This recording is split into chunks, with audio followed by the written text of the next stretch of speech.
watched that I would not have normally watched if I had to pay any extra for it. And there is value to that. The deal was for like a billion a year for 5 years, something like that. They signed it in whenever. Um, so these are substantial numbers we're talking about.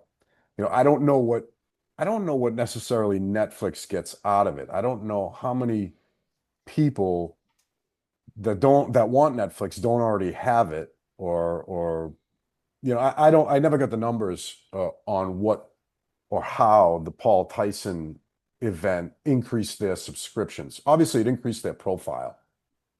Do you have any insight on that? I don't as far as subscriptions go, but I feel like Netflix would be in a position of power, which is something UFC really doesn't like. I Well, feel like Netflix could say, look, your pay-per-views aren't doing as well. We're not going to pay $1 billion a year for you. well, that's probably how the We'll pay you a good conversation number, but it's not going to be $1 billion.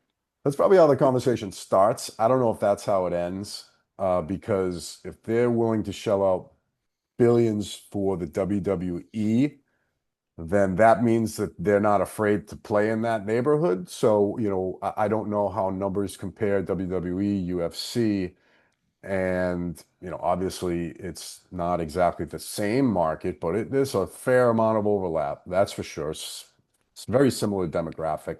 So they go hand in hand, which is why they're together under TKO, and which is why it would make perfect sense for them to be together under Netflix. And wow, what a promotional opportunity for not only Netflix, but the WWE and the UFC to all be in the same home, with the opportunities for cross promotion and simultaneous or back-to-back events and things like that. So, I mean, that would really enhance the credibility of a Netflix.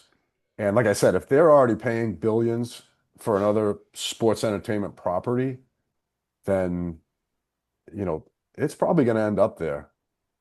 Well, it seems like I know, and I sent you another article where UFC was saying the ESPN was still very much in play. Why do you think they wouldn't do Netflix if they don't?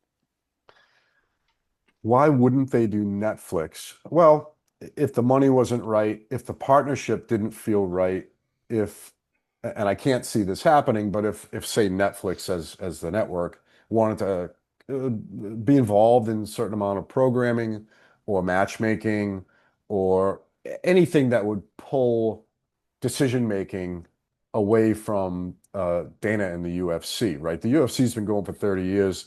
They know how to make it hum. And so I would assume, do not want any more cooks in their kitchen. So certainly the money, certainly the partnership, the marketing.